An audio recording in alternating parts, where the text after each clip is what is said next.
కేసీఆర్ ప్రభుత్వం ఏదైనా సిట్ వేసి ఎన్ని సిట్లు వేసింది కేసీఆర్ ప్రభుత్వం, ఎన్ని విచారణ జరిపింది, ఎవరిని విచారణ తీసుకున్నది, ఎంతమందిని అరెస్ట్ చేసింది, ఎంతమంది దగ్గర అక్రమంగా సంపాదించిన డబ్బులు స్వాధీనం చేసుకున్నది, ఎంతమంది ఆస్తులను జప్తు చేసింది.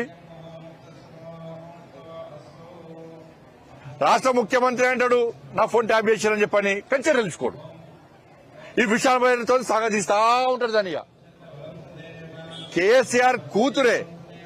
కేసీఆర్ కూతురే ఫోన్ ట్యాప్ చేసిరు అన్నారు.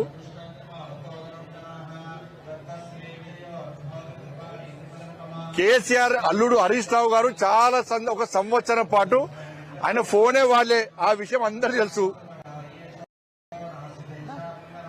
ఆయన సంవత్సరం పాటు ఫోన్ వాళ్లే. ఇన్ని సాక్ష్యాలున్నాయి, ఇన్ని ఆధారాలున్నాయి, ఇది చర్చ జరుగుతున్నది, ఇది వాస్తవం.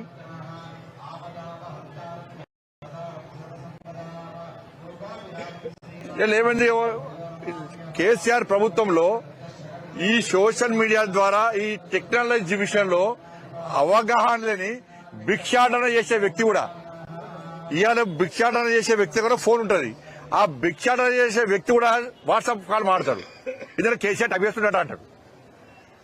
భిక్షాటన చేసే వ్యక్తి కూడా వాళ్ళ భార్యతో కానీ వాళ్ళ కుటుంబ సభ్యులతో నార్మల్ కాల్ మాట్లాడాలంటే భయపడే పరిస్థితి, అంత దారుణమైన ఘోరమైన పరిస్థితి కేసీఆర్ ప్రభుత్వం అయ్యారు. ఇది వాస్తవం.